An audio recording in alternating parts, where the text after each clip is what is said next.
ನಮಸ್ಕಾರ. ಜೀನಿ ನ್ಯೂಸ್ ವೀಕ್ಷಕರಿಗೆ ಸ್ವಾಗತ. ಜಮ್ಮು ಮತ್ತು ಕಾಶ್ಮೀರದ ಧಾರ್ಮಿಕ ಸ್ಥಳ ಅಮರನಾಥದ ವಾರ್ಷಿಕ ಯಾತ್ರೆಯು ಗುರುವಾರ ಅಂದರೆ ಜುಲೈ 3ರಿಂದ ಆರಂಭವಾಗಲಿದ್ದು, ಬುಧವಾರ ಮೊದಲ ತಂಡ ತಮ್ಮ ಯಾತ್ರೆಯನ್ನು ಆರಂಭಿಸಿದೆ. ಯಾತ್ರೆಗೆ ಜಮ್ಮು ಮತ್ತು ಕಾಶ್ಮೀರದ ಲೆಫ್ಟಿನೆಂಟ್ ಗವರ್ನರ್ ಮನೋಜ್ ಸಿನ್ಹಾ ಚಾಲನೆ ನೀಡಿದರು. ಒಟ್ಟು 5,892 ಯಾತ್ರಾರ್ಥಿಗಳು ಬುಧವಾರ ಯಾತ್ರೆ ಆರಂಭಿಸಿದ್ದು, ಈ ಪೈಕಿ 3,403 ಮಂದಿ ಪಹಲ್ಗಾಮ್ ಬೇಸ್ ಕ್ಯಾಂಪ್ನಿಂದ ಹಾಗೂ 2,489 ಮಂದಿ ಬಾಲ್ತಾಲ್ ಬೇಸ್ ಕ್ಯಾಂಪ್ನ ಮಾರ್ಗವಾಗಿ ತೆರಳುತ್ತಿದ್ದಾರೆ. ಏಪ್ರಿಲ್ 22ರ ಪಹಲ್ಗಾಮ್ ದಾಳಿಯ ಹಿನ್ನೆಲೆಯಲ್ಲಿ ಈ ಬಾರಿ ಅಮರನಾಥ ಯಾತ್ರೆಗೆ ಬಿಗಿ ಬಂದೋಬಸ್ತ್ ಒದಗಿಸಲಾಗಿದೆ. ಜುಲೈ 3ರಿಂದ ಆರಂಭವಾಗಿರುವ ಈ ಯಾತ್ರೆ ಆಗಸ್ಟ್ 9ರವರೆಗೆ 36 ದಿನಗಳ ಕಾಲ ಮುಂದುವರಿಯಲಿದೆ. ಕೃತಕ ಸೌಂದರ್ಯವರ್ಧಕಗಳ ಬಗ್ಗೆ ಮಲ್ಲಿಕಾ ಶೆರಾವತ್ ಎಚ್ಚರಿಕೆ ನೀಡಿದ್ದಾರೆ. ಕೃತಕ ಸೌಂದರ್ಯವರ್ಧಕಗಳ ಬದಲು ನೈಸರ್ಗಿಕ ಸೌಂದರ್ಯವನ್ನು ಕಾಪಾಡಿಕೊಳ್ಳುವಂತೆ ನಟಿ ಮಲ್ಲಿಕಾ ಶೆರಾವತ್ ತಮ್ಮ ಅಭಿಮಾನಿಗಳಿಗೆ ಆಗ್ರಹಿಸಿದ್ದಾರೆ. ಈ ಕುರಿತು ಶೆರಾವತ್ ಅವರು ತಮ್ಮ ಇನ್ಸ್ಟಾಗ್ರಾಂ ಅಕೌಂಟ್ನಲ್ಲಿ ವಿಡಿಯೋ ಸಂದೇಶವನ್ನು ಪೋಸ್ಟ್ ಮಾಡಿದ್ದಾರೆ. ಆರೋಗ್ಯಕರ ಜೀವನ ವಿಧಾನವನ್ನು ಅಳವಡಿಸಿಕೊಳ್ಳುವಂತೆ ಅವರು ವಿಡಿಯೋದಲ್ಲಿ ತಮ್ಮ ಅಭಿಮಾನಿಗಳಿಗೆ ತಿಳಿಸಿದ್ದಾರೆ. ನಾನು ಈಗ ತಾನೇ ಹಾಸಿಗೆಯಿಂದ ಎದ್ದಿದ್ದೇನೆ, ಮೇಕಪ್ ಹಾಕಿಕೊಂಡಿಲ್ಲ, ಕೂದಲನ್ನು ಬಾಚಿಕೊಂಡಿಲ್ಲ.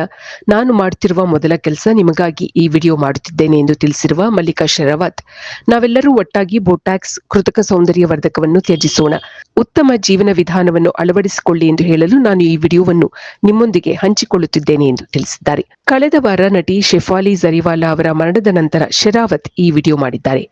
ಶೆಫಾಲಿ ಅವರ ನಿವಾಸದಲ್ಲಿ ಪೊಲೀಸರು ಪಂಚನಾಮ ಮಾಡುವಾಗ ವಯಸ್ಸಾಗುವುದನ್ನು ತಡೆಯುವ ಮಾತ್ರೆಗಳು, ಚರ್ಮದ ಹೊಳಪು ಮಾತ್ರೆಗಳು ಹಾಗೂ ವಿಟಮಿನ್ ಮಾತ್ರೆಗಳು ದೊರೆತಿದ್ದವು. ಬೆಂಗಳೂರಿನ ಆಸ್ಪತ್ರೆಗಳಲ್ಲಿ ಹೊರ ರೋಗಿಗಳ ಸಂಖ್ಯೆ ಹೆಚ್ಚಳವಾಗಿದೆ. ಆಸ್ಪತ್ರೆಗಳಲ್ಲಿ ಹೃದಯ ತಪಾಸಣೆಗೆ ಬರುವವರ ಸಂಖ್ಯೆ ಹೆಚ್ಚಳವಾಗಿದೆ. ಕೆಲವರು ಅನಗತ್ಯ ಭಯಕ್ಕೆ ಒಳಗಾಗಿ ಪರೀಕ್ಷೆ ಮಾಡಿಸಿಕೊಳ್ಳಲು ಬರುತ್ತಿದ್ದಾರೆ. ಅಗತ್ಯ ಪರೀಕ್ಷೆಗಳನ್ನು ಮಾಡಲಾಗುತ್ತಿದೆ ಎಂದು ವೈದ್ಯರು ತಿಳಿಸುತ್ತಿದ್ದಾರೆ. ಹಾಸನ ಸೇರಿ ರಾಜ್ಯದ ವಿವಿಧೆಡೆ ಹೃದಯಾಘಾತದಿಂದ ಯುವಜನರು ಹಾಗೂ ಮಧ್ಯವಯಸ್ಕರು ಮೃತಪಡುತ್ತಿರುವ ಬಗ್ಗೆ ವರದಿಯಾಗುತ್ತಿರುವ ಕಾರಣ ನಗರದ ಜಯದೇವ ಹೃದ್ರೋಗ ಸಂಸ್ಥೆ ಸೇರಿ ವಿವಿಧ ಪ್ರಮುಖ ಆಸ್ಪತ್ರೆಗಳಲ್ಲಿ ಹೃದಯ ತಪಾಸಣೆಗೆ ಭೇಟಿ ನೀಡುವ ಹೊರ ರೋಗಿಗಳ ಸಂಖ್ಯೆ 20% ಹೆಚ್ಚಳವಾಗಿದೆ. ಹಾರ್ಟ್ ಅಟ್ಯಾಕ್ ಬಗ್ಗೆ ಭಯಭೀತರಾಗಿರುವ ಜನರು ಆರೋಗ್ಯವಂತರಾಗಿದ್ದರೂ ಸಹ ಆಸ್ಪತ್ರೆಗೆ ಭೇಟಿ ನೀಡಿ ಇಸಿಜಿ ಸೇರಿ ವಿವಿಧ ಪರೀಕ್ಷೆಗಳನ್ನು ಮಾಡಿಸಿಕೊಳ್ಳುತ್ತಿದ್ದಾರೆ. ಈ ದೃಶ್ಯ ಜಯನಗರದಲ್ಲಿರುವ ಜಯದೇವ ಹೃದ್ರೋಗ ಸಂಸ್ಥೆಯಲ್ಲಿಯೂ ಕಂಡುಬಂದಿದೆ. ಜಯದೇವ ಆಸ್ಪತ್ರೆಯಲ್ಲಿ ಪ್ರತಿನಿತ್ಯ ಸರಾಸರಿ 1,300ರಿಂದ 1,400 ವರೆಗೂ ಇರುತ್ತಿದ್ದ ಹೊರರೋಗಿಗಳ ಸಂಖ್ಯೆ ಇದೀಗ 1,800ಕ್ಕೆ ಬಂದು ತಲುಪಿದೆ. ಯುವಜನರು ಹಾಗೂ ಮಧ್ಯವಯಸ್ಕರು ಸಹ ಹೆಚ್ಚಿನ ಸಂಖ್ಯೆಯಲ್ಲಿ ತಪಾಸಣೆ ಮಾಡಿಸಿಕೊಳ್ಳಲು ಬರುತ್ತಿದ್ದಾರೆ.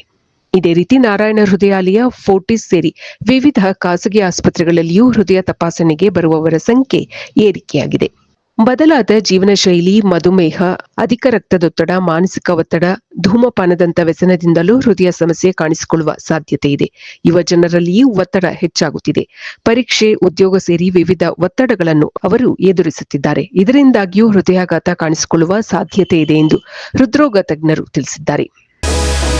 ಇದು ಈ ದಿನದ ಸುದ್ದಿಗಳು. ನಿರಂತರ ಸುದ್ದಿಗಳಿಗಾಗಿ ವೀಕ್ಷಿಸುತ್ತಿರಿ ಜೀನಿ ನ್ಯೂಸ್. ನಮಸ್ಕಾರ.